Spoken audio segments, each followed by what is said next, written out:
আসসালামু আলাইকুম। এটা হলো দুবার 100 দিরহাম। ভালোভাবে দেখা যাচ্ছে কিনা জানি না। এই যে আবার দেখাই। এটা হলো দুবার 100 দিরহাম। এটা দেখানোর একটা রিজন আছে। রিজনটা হলো এই 100 দিরহাম আমার কাছে এখন 1 লক্ষ টাকার সমান। কারণ কি জানেন?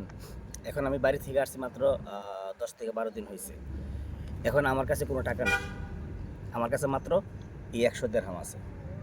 তো 100 দিরহাম আমার কাছে মূল্যবান, এজন্য আমি বাড়িতে যাওয়ার আগে আমার এই মানিব্যাগে 10 থেকে 15 হাজার দিরহাম, মানে এই দেশের 10 থেকে 15 হাজার টাকা, এই দেশের টাকা আমার এই মানিব্যাগে সবসময় পড়া থাকতো। তো এটা বলার কারণ হলো, আমি যখন এই দেশে ছিলাম ছুটিতে যাওয়ার আগে, তখন আমার অনেক বন্ধুবান্ধব ছিল বা এখনও আছে। তারা তারা আমার কাছ থেকে টাকা ধার নিয়ে চলতো। প্রতি মাসে 500, 700, 1000 নিত। আমার একটা বন্ধু আছে, সে এখনও আছে। সে আমার কাছ থেকে প্রতি মাসে টাকা না নিয়ে তার সংসার চলতো না। সংসার চলতো না বললে ভুল হবে, আমার কাছ থেকে প্রতি মাসে সে টাকা নিত। এখন নিয়ে সংসার দিত না, কী করতো সেটা আমি আর জানি না। তবে যে লোকটা আমার কাছ থেকে প্রতি মাসে টাকা নিত, আমি বাড়ি থেকে আসার পর সে লোকটা আমার কাছ থেকে মুখ ফিরিয়ে নিছে এবং আমার সাথে কথাও পর্যন্ত বলে নাই। আমি বাড়ি থেকে এসে ওনাকে ভালো মন্দ জিজ্ঞেস করছি, ভাই কেমন আছেন? উনি কেমন আছেন এই কথা বলছি, এজন কী করছে জানেন? মুখটা ঘুরে পুটকিটা দেখাইয়া অন্যদিকে চলে গেছে।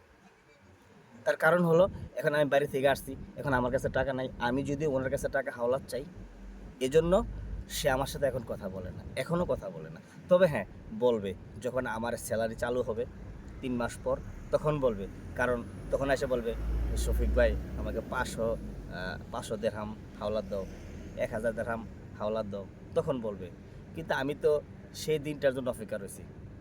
আমার এই বন্ধুটা আমার কাছে আসুক, আমার কাছে টাকা চাক, আমি ওকে আবার টাকা দেব। আমি ওর কাছ থেকে মুখ ফিরে নেব না।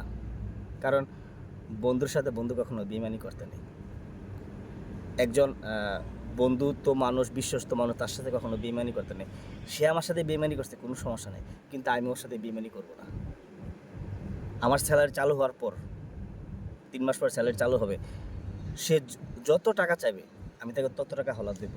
কিন্তু একটা মানুষ আমাকে এদেশে আসার পর 200 দিরহাম দিছে, আরেকটা মানুষ আমি আসার 4 দিন আগে আমার জন্য 10,000 টাকা পাঠাইছে। আমি এই দুইটা মানুষের নাম বললাম না, কারণ আমার এই ভিডিওগুলো আমার কোম্পানির মানুষ দেখবে। তাদের নাম বললে তাদেরকে নাম বলা যাবে না। আমি তাদেরকে তার কাছে শুরু করতে চাই। যারা আমাকে দিছে তাদেরকে স্যালুট, আর যারা দেয় নাই তাদেরকে আমার পক্ষ থেকে ভালোবাসার অবিরাম। কারণ আমি চাই না কারো কাছে ঋণী থাকতে। আমি চাই সবাই আমার কাছে ঋণী থাকুক, আমার কাছে আসুক, আমি দেব আমার যতটুকু তৌফিক আছে। তবে কারণ একটাই, আমার কাছে অনেক মূল্যবান এই 100 টাকা। তো টাকা যার পকেটে যায় তার কথাই বলে, এটাই তার প্রমাণ। আমি আজকে বুঝতে পারলাম যে আমার কিছু বন্ধুবান্ধব আছে স্বার্থপর বেঈমান, আবার কিছু বন্ধুবান্ধব আছে আমার কলিজার টুকরা, যারা আমাকে হেল্প করেছেন। আমি তাদেরকেও ভালোবাসি, আর যারা আমাকে টাকা দেয় না, আমার কাছ থেকে মুখ ফিরিয়ে নিছে, আমি তাদেরকেও ভালোবাসি। তাদের জন্য আমার শুভকামনা। আসসালামু আলাইকুম, ভালো থাকবেন। যারা আমাকে হেল্প করে নাই আর যারা হেল্প করছেন, তাদের জন্য আমার অন্তরস্থল থেকে ভালোবাসা। ভালো থাকবেন, সুখে থাকবেন।